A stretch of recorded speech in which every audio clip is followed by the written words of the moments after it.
it up on mindset, by the way. I mean, I got. If you're originating in 2025, then what you better do is raise your game. The days of people throwing deals at you are over. You don't have the ability to change in any business right now. You probably shouldn't be in the business you're in. People have always had to adapt. How long have you been adapting, Jeff? 36 years, 37 years. I'm on this podcast with man. That's awesome. Yeah.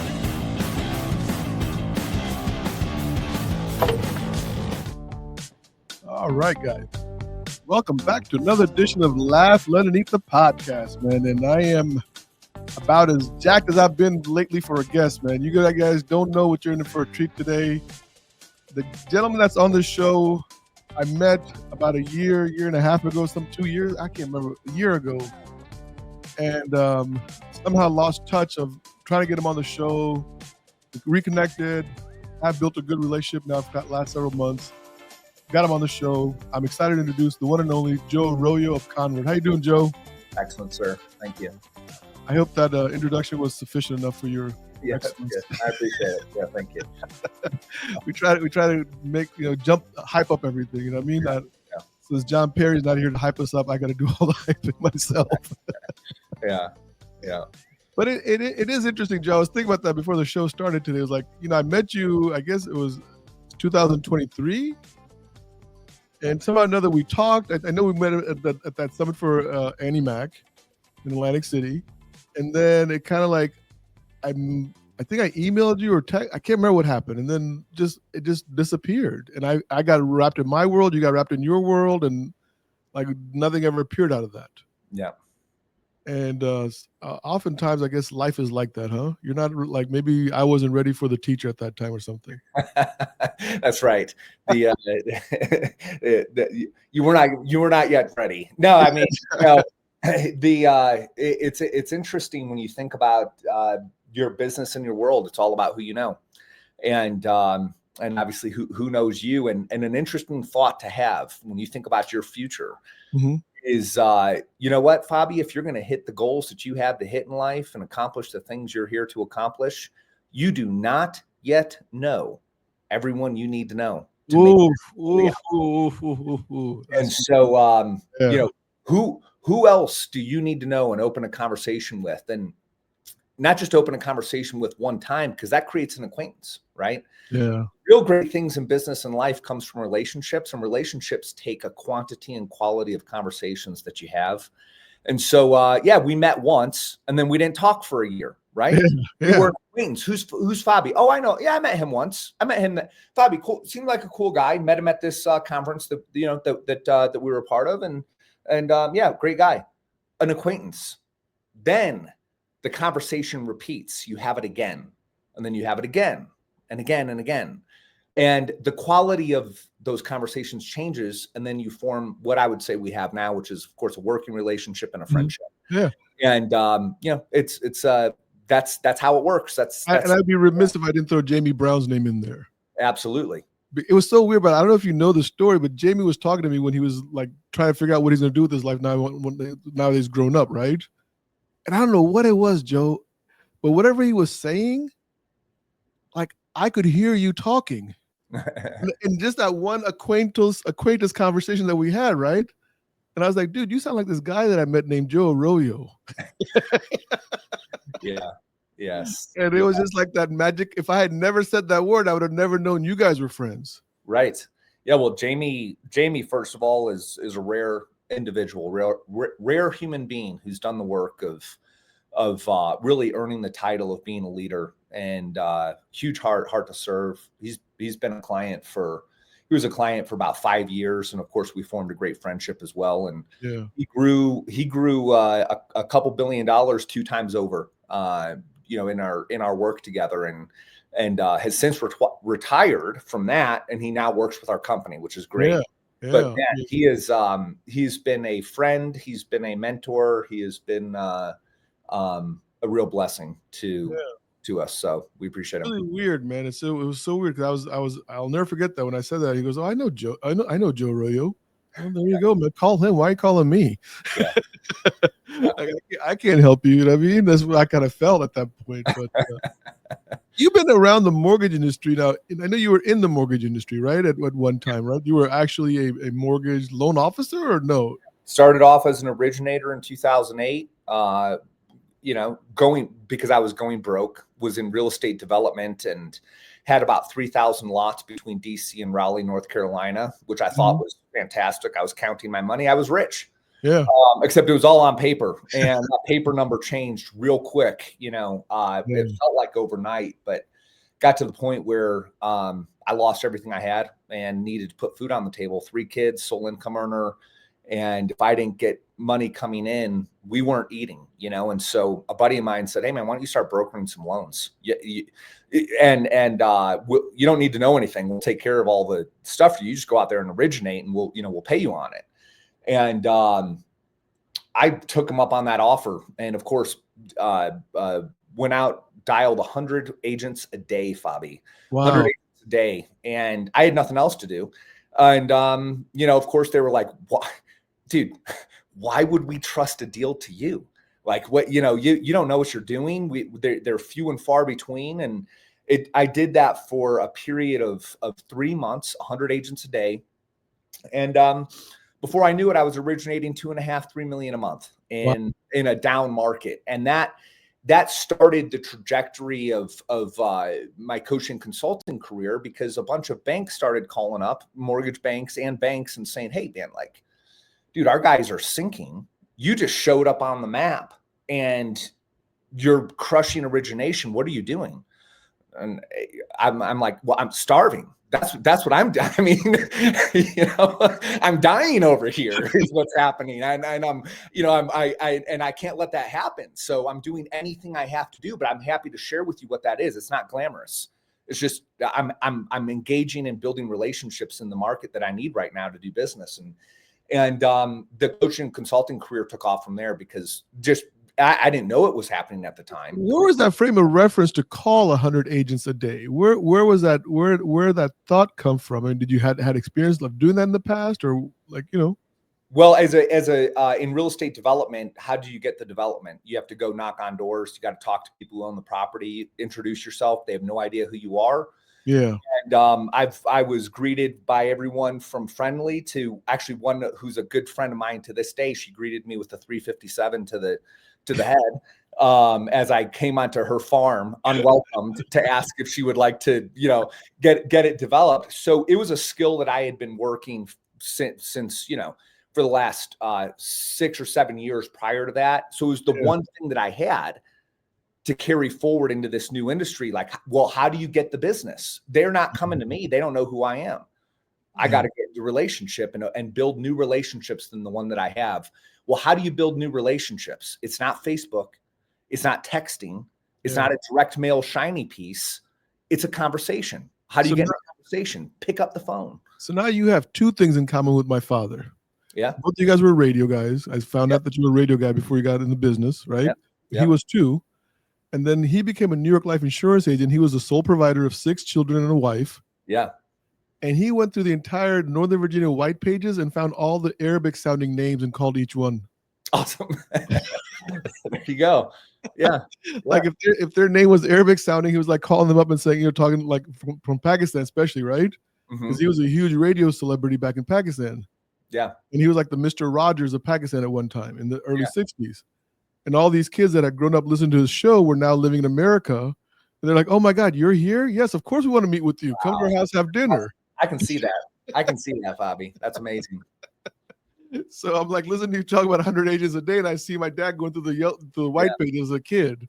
Yeah. And because he was a poet and an author and a radio host. That was his entire career before he got into life insurance.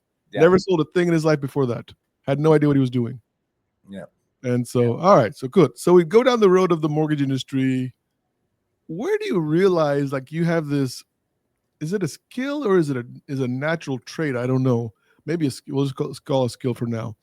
Where you have the ability to influence people's decision, as John Maxwell so profoundly put it in his book, the ability to influence other people's decision. When do you make that connection? Well, it was an unfolding of a number of mentors, Fobby, who I have no business being in relationship with ever. who somehow through, just very fortuitous godsend acts came into relationship with, who saw potential in me that I didn't see. I mean, I can think of a number of circumstances where someone tapped something in me that I didn't know existed. And that's everything. That's the whole of recruiting, by the way. Seeing something in someone else that maybe has gone dormant, or that someone else is not seeing, or that they did not know that existed, seeing that in them and speaking life to that thing in a way where they, whoa, man, you're speaking life to me right now. Yeah. That's it. That's you're talking to me. The thing what we're talking about is different than the conversations that I've been having. And when you can do that with someone, it changes everything. So a number of mentors did that for me, and then shared with me not just the thought leadership or idea of, hey, you want to be able to speak life and vision into another, but they shared the methodologies that's key practices that actually make that possible. Yeah, that's pretty interesting, man. So you're kind of jumping ahead. I'm trying to control myself. You don't understand, Joe. Like I have this desire to just jump 6 steps ahead right now, but I'm trying to control myself, right? So we're gonna come back to this because that's a huge hell of a statement you just made right there. So as you now transition from loan officer to recruiter, so you're actually breathing life into loan officer, saying, "I'll show you how to be a loan officer. Just come work for me." Is that kind of like the line, or what is it? Yeah, no, a mentor brought me into the idea that, look, because from origination, as I started to do that kind of volume, obviously cash flow started to come back in, new opportunities started to come back into play, and we were back on the trajectory of growth. And a great mentor had a saying of, look, you want to build great business, you build great business by building people, and people build the business. It doesn't matter what the business is. It doesn't matter if you're changing tires, SpaceX, or you're in the mortgage industry. Talent is everything. It's all about who you're in business with. And so if you want to build something great here, if you have a vision to actually do something that matters in the world, you don't do that alone. You do that with and through other talent, and by building people around you. And so here's the methodology that you do that in. And it was really, it's all about recruiting, development, and retention. It just so happens that development and retention are a whole lot easier when you recruit the right people. Right. So if you bring talent in and you bring the right person in, development and retention just, they often actually take care of that for themselves. Yeah. So because of that, a big area of our focus is we started working with other companies and helping them in their growth. A big point of focus became, yes, retention's critical, development critical. This is your lead domino. Is are you bringing in the right people? Do you know everyone you need to know and bringing them in? And so we focus primarily then on recruiting. And we just so happen, because it's in our wheelhouse of expertise in mortgage, we so happen to specialize in the mortgage and real estate industry. And you know what? It doesn't matter. Doesn't matter what industry it is. It's the people, and people remain the same. So it doesn't. And if we were building tire companies or, any service business, the principles of how you do it through recruiting, development, and retention would all remain the same. Yeah. So let's dive deep now. We're kind of both warmed up now, right? Yeah. So let's do this, Joe. So me and Ginger Bell were having we did a podcast last week on recruiting also, right? And one of the things that I said was, and correct me if I'm wrong, but most candidates have like 2 general responses that I'm hearing.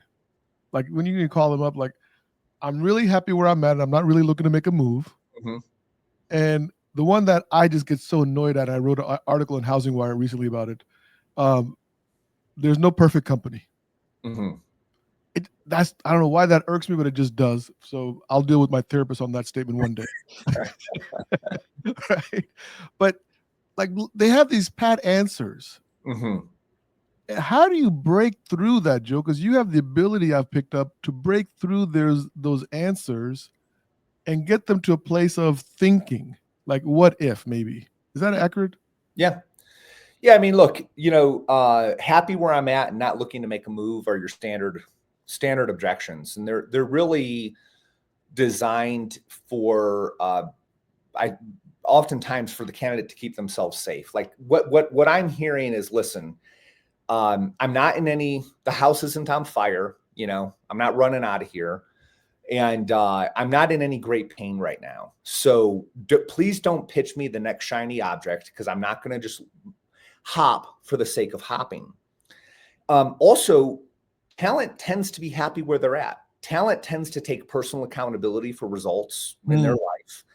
They're not pointing the finger at everyone else around them, and the company is the reason to blame. Very rarely do they see that as the key issue as to why they might not be achieving what they're there to achieve at that moment in time. So to me, the objections make great sense, and I want to meet them there in that.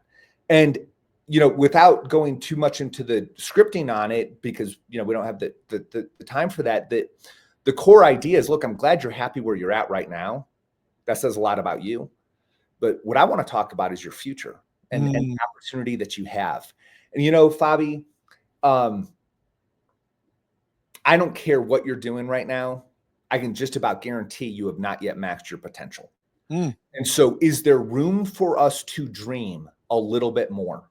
Can we identify with a little more clarity in a way that's more compelling what it is that is your true dream outcome, the thing that you're here to build? And if I can do that with you, guess what I just created for you? A more clear and compelling vision that has you motivated.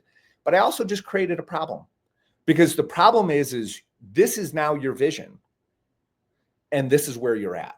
Wow. And that space in between where you're at and the vision that you now see as possible, that you now acknowledge is the thing that you really want to accomplish in the world. Yep. That gap between those two places is the problem. And the problem is that is where I can recruit from. Okay. That gap is my recruiting gap. So this is where we're I told you before the show we're going to get to, right? Is the mindset of the person in your position, Joe, right? And what you're training other people to be like, right? Because what you just said there, by the way, I mean, I'm not even being recruited by you, but I'm willing to talk to you now. Yes, absolutely. Right? I felt the sway. I felt the vibes. Like, oh yeah, this is a very compelling agreement that this guy's asking me to agree with. Yes. And so it's the mindset then that you have to be in order to be able to ask what you have now shared with me is bold questions and share bold dreams and visions. Yes. And I feel like prior to meeting you, I was not sharing bold questions and bold visions. Yes. And it's life. Vision is life. I mean, when someone really gets connected, attached to their vision, it because all of a sudden there's this deep sense of hope and enthusiasm that comes out in that person. And, when you talk about mindset, just to share one big mindset, I don't know the result of any specific conversation or connection that I have. And if I'm going to do this in a way that has integrity, my only successful outcome cannot be that you say yes. The outcome that I am after, the thing, when I wake up and my feet hit the floor every morning, I have one core outcome that I'm after. And that is, for every person who I connect with, can I leave them better for the encounter? Can I inspire a little more life, a little more vision in that person? And if I never talk with them again, and they take that little bit extra life, they take it home that night, they take that little bit of extra life, they take it into a more clear and compelling vision of what they're doing in their business, exactly where they're at, I won that day.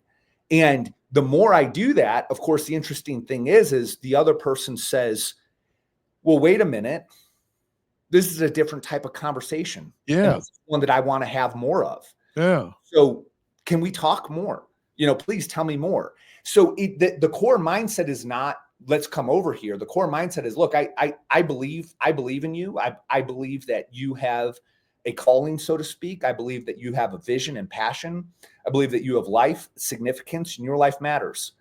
I believe that you're probably not living to that full potential of what is possible for you in the future of your life. And I want to speak to and about that thing. And I believe that matters.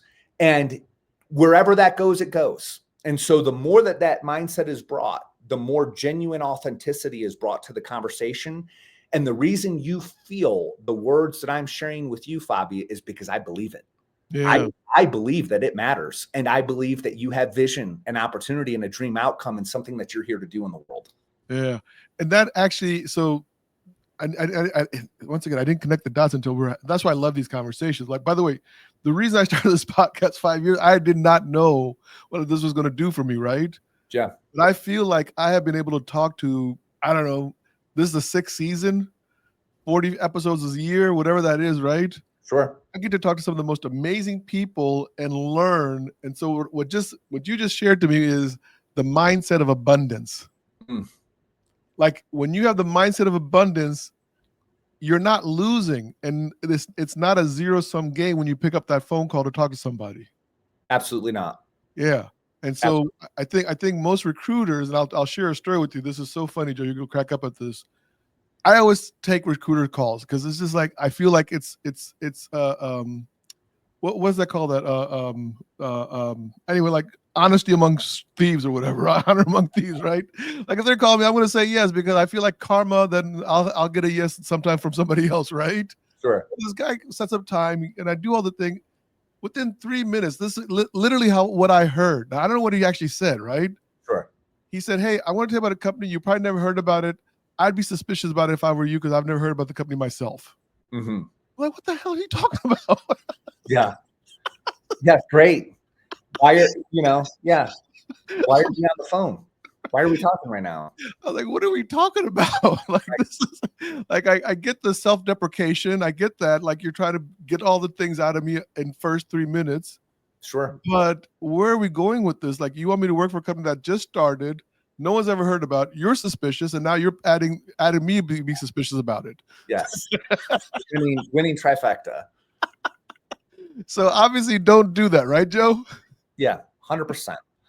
Yes. And when you're recruiting someone, to your point, to your bigger point, when you're recruiting someone, you're recruiting talent. It is about them. It's not about the company. And I couldn't say that enough.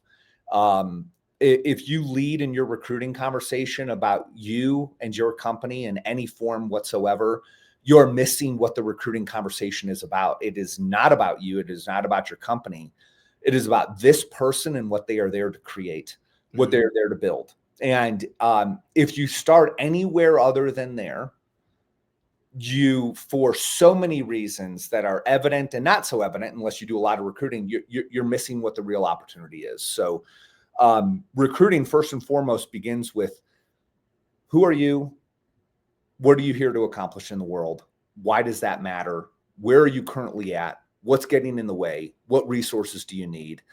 And once we understand who that person is and their full story, when I say story, I mean that. I mean, because not everything is just about the numbers. It's how does someone interpret the numbers? What do they believe is happening in the world? What do they believe about the business, the market, their potential, where they're at in their career, and all those things. When you can identify that, then now within that context, within that framework, the company starts to matter. Who you are starts to matter. But so let's go back to the mindset, right? When a recruiter is calling and they have the mindset of abundance, they have the mindset that this is not a win-win situation or win-lose situation. Both of us are going to win. No matter what the outcome is, I want to leave the candidate in a better place, whether that means that, hey, you're in a really good company and there's really not much more I can do for you. It looks like you will attain your goal if you stay the course, whatever, if that is possible, right? So you're not losing, you're actually just assisting. Yeah. Now, you've been in the industry long enough, and I don't know if there is a percentage or not, but how many recruiters in this industry actually have that mindset? I mean, I don't have a percentage, but I can tell you it's insanely small. Yeah. It's just very few. And even if someone believes that they have it, if you actually listen to the conversations that are being had, that's very rarely the approach that's actually being taken in the conversation. Why is that? Why are we training, or why are we teaching the wrong methodology when it comes to enhancing our brand by adding more people? You would think we would do a better job at it from a leadership role. Yeah. Fobby, somewhere along the lines, I think we got the idea that either we're not qualified to have that conversation. So like, who am I to be someone who has a coaching conversation with you? Who am I to be someone who calls life, vision, passion from you? So maybe it's a sense of self, like I'm not qualified for that. I think it's also a lack of belief that talent wants that kind of conversation.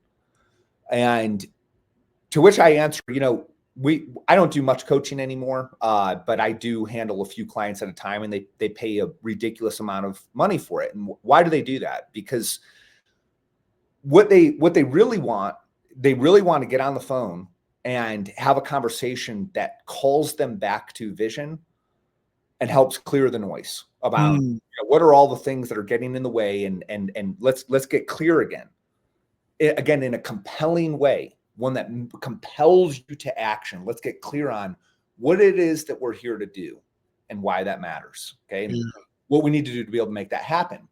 So the highest level talent in the country pays for that kind of conversation because it's so rare to be had. And yet somehow we got the idea that people don't want to have it. And the reality, they just want to have, it's just about the numbers. Let's talk about comp. Let's talk about pricing. Let's talk about our tech stack. Deliver the gift of the conversation around vision, mission, passion, ambition, and watch the rest start to fall into place when that becomes the chief thing that you're there to do. So, okay, so let's get some a little bit away from the mindset for a second, because we're coming down the last 10 minutes. And the biggest complaint that I hear, and I'm part of the complaining crowd, so I think my voice is in there also, right? Is even, I guess I'll give you a good example. I'm talking to somebody and he's like, hey, that guy, he did like 110 million, I think, right?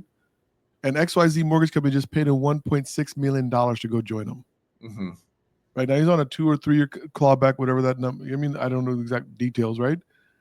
I'm like doing the math in my head. I'm like, at a certain point, that individual's rates are going to reflect the sign-on bonus he received. Mm-hmm. As a producer, doesn't he get that? Doesn't he understand? Or don't they, like, what? Where's the veil between the brain and the eyes? Like, what happens, Joe? Like, to me, like, I remember when people and I would say, well, where's that? How do you get that back? Mm-hmm. Like, you're giving me X amount of dollars. Is it something that you're going to ask me to pay back over a period of time? Oh, no, Fob. Just come on board. We'll take care of it. Someone's paying for it. You're not getting it for free. Right. Why is it that talent doesn't understand that logic? Well, a number of reasons. One is just lack of education. I think it's important to recognize that, much like a borrower coming, and let's even say someone's bought 3 homes prior, 4 homes prior, they want to buy another home now. They still don't have a bunch of experience that's relevant today in the home buying market. So they come to you and they say, gee, Fobby, I saw a rate for 5.5%, 30-year fixed, right? And so-and-so says they've got 5.5. And you're like, there's no magic bucket of money. Okay. Do you read the fine print? That's going to cost you 2 points to get. Mm-hmm. And when you educate, and those 2 points are going to cost you 10 grand, you're going to save $75 a month on your mortgage payment. It's going to take you X number of months to recoup. It's not a good deal. And so you educate, you've built trust, you've demonstrated you care about them. And now you're delivering the value of educating to the potential, client. This is why this rate is not real, mm-hmm. and why what we're talking about here is a better solution for you. Okay, and when you do that, a lot of times the client says, "Gee, thank you. I understand now. I appreciate you sharing that with me," and they trust you and go with you. The same for an originator. You got to understand, originators are not in the economics of pricing, the P&L. Understanding how margin works, and all the fluctuations in between. It's a black box, And so in the minds of many, there might be this huge hidden margin. There might be this magic bucket of money that I just don't have access to. And so what I have found is if you just take it much like you would with a client, potential borrower, and you say, hey, listen, let me share this with you on how this works. Okay. And you bring clarity to how pricing and comp works, and what the margins are, what the trade-offs are within different policies that you might have as a company. Mm-hmm. I found people to be very receptive and understand, like, yeah, this person's not just writing you a check because I just like Fobby so much. Hey, Sally, let's send him an extra $1.5 million. Should I log it to his P&L? So no, man, this is just a gift. They're not saying that. They want a return of that investment, and they want a return on that investment. And they're either being transparent with you about that up front, or it's going to come out through the back end, but they're not just giving it to you. And so when I get to that point, what I liken it to is, look, this is much like taking a credit card advance. Okay. I mean, the money's real. It's going to hit your account, but you're going to pay it back at usurious interest rates, and you're locked in at this point in golden handcuffs. So what I'd rather do is be transparent. I'd rather create an opportunity where we both make money and we're both doing business in a way that we're proud. And this is the type of strategy that's going to create that for you. And in the end, unless you're dying for that check right now, in the end, you're going to make a lot more money, and you're going to be in control of it. And so I find that more times than not, by the time I get to the pricing and comp discussion, even though there's crazy offers out there from I'm able to bring clarity to it, and it's much appreciated. Yeah. No, I just, because I talked to a lot of leaders, right, in the mortgage industry, and all of us are tired of the signing bonuses. Yeah. But yet the numbers keep they keep writing the checks. Certain companies in our industry are just check happy. And I don't know where the day of judgment will come. If it may not even come. Maybe they know something we don't know. Yeah, but it does. I mean, I have never recruited through bonuses. And now obviously there's participating in the cost of transition, and that type of thing. But as far as just trying to buy talent, not only have I never had the opportunity to do that, because we just won't work in that kind of arena.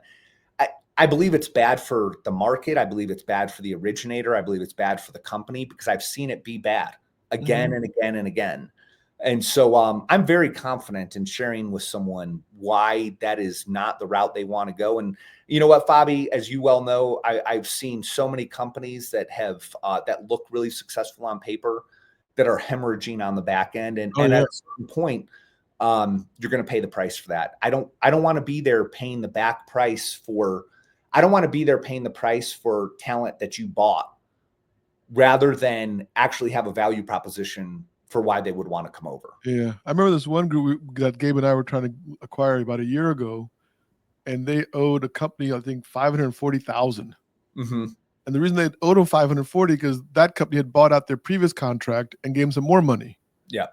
And now we had to buy out the $540 and give them some more money. And I was like, Gabe, this just get another credit card advance to pay off the credit card advance. I mean, you're mortgaging your future. It's bad business. It just rolls and rolls and rolls. But I mean, once again, and I think you said, and this is where I want to kind of end it on, right? Is you said something to me early this week, which was mind shifting for me so much that literally I think I started drooling all over. I've been saying it all over people. I mean, is sometimes candidates don't see the obvious. Yep. And as their partner, we have to kind of point out the obvious. Yeah. And it's painful to even say that and actually tell somebody who's closing $80 million a year, you're not seeing the mathematics behind this sign on. Yeah. Yeah. And the same, here's why that's okay. The same goes for me. I need mentors, coaches, advisors in my life who say, hey, Joe, man, do you see the thing right in front of your eyes right now? No, I don't. I need you to, even though it's so obvious to you, I don't see it unless you point it out. And so oftentimes we had said, and this applies to more than just math. Do not assume that someone's doing the math. Do not assume that the obvious is obvious, because it very rare, especially if it's not being correctly identified by the person you're in conversation with. understanding that this might not be seen, the math has not been done, the obvious has not been processed. Take the opportunity to shed light on that and be a great leader, be a great coach. They'll thank you for it. I mean, it's just it's such a simple little thing. And once again, I always assume that everybody's as smart as I am. Yeah. Right. And I say this all the time, Joe, is that I know that I'm not the smartest guy at the table. I get it. I'm not the smartest guy in the room. I'm not the smartest guy in the building. And that's why I always ask the dumbest questions. And I'm okay with that. Yeah. Right. Because at least when I'm signing something, I think I have a good understanding of it. And so when you said that to me the other day, I was just like, hold on. You mean other people aren't doing this? No. So you pointed out the obvious to me at that point, right? Which I was totally unaware of, man. Yeah. But it's mind-boggling that we're in this industry and yet everyone doesn't understand the math. Yeah. Well, and again, and that's why, Fobby, we go back to this idea that's just if we leave with one idea, okay, if we leave here with one big thing, understand no one succeeds alone. Nobody. No one in and of themselves is enough to build something great. It requires a team of talent, and the greater your ambition, the greater the thing you want to create, the greater the quantity and quality of talent you need to be in business with to be able to make that happen. And so, for example, like, I'm partners with my wife. She has a completely different brain than I have, and I have obviously a different one than hers. Mm-hmm. She's one of the most intelligent people I've ever met. Top 3, easy. The stuff she sees is so different than the stuff that I see that it's like she sees a different frequency than I'm able to even pick up. Yeah. And I pick up a different frequency than her. And so because the two of us came together to build a business, we see things from a whole big pie that I would miss so much and the other would miss so much. And we would never be able to accomplish what we've accomplished. And then you multiply that into the different relationships that you have in your life, and you realize, like, oh man, no, this is it. It's not dumb, not dumb, or no, it's man, this is how we're built. This is like a universal law of how great things are created. We carry different intelligences, insights, understandings, and the gift that we give is sharing that with each other. And the best gift we can give ourselves is opening ourselves up to another sharing with us. You know, that's how this happens. I had a coach named Ray Beefus, and he said, no one's smarter. It's just that I can see your blind sides and you can see my blind spots, and someone else can see Joe's blind spots, and we all help each other get through this life. Yeah, that's and guess what? Here's the awesome thing, Fobby, is when you realize that and you get to like take a big sigh of relief. Man, I'm not enough alone. No one succeeds alone. And that's actually the design. That's how this whole thing works. It's like, awesome. I get to play my role, and I don't have to try and be it all, and that's when magic starts to happen. Yeah, brother. Listen, man, we've come to the end of this show. I could talk to you. I swear to God, I could talk to you for another 35 minutes, but I know you're busy and people don't have the attention span to listen this far, but this has been an incredible show. I hope you come back, Joe. I hope you come back, and we don't have to wait another year for you to come back. You know what I mean? I'd love to get you on here as soon as possible. Thank you so much for everything you've done for me, by the way. I personally want to thank you for that. I mean, it's been mind-shattering, and it's just been one revelation after the other that of all the stuff of how amazing life can be when you have the right mindset of building. And it's not just, adding warm bodies. It's actually doing something way beyond that. Yeah. So, all right, brother. Well, look, I'm going to get us out of here. Thank you once again, and hang tight, all right? Absolutely. Appreciate it, Fobby. All right, let's get out of here.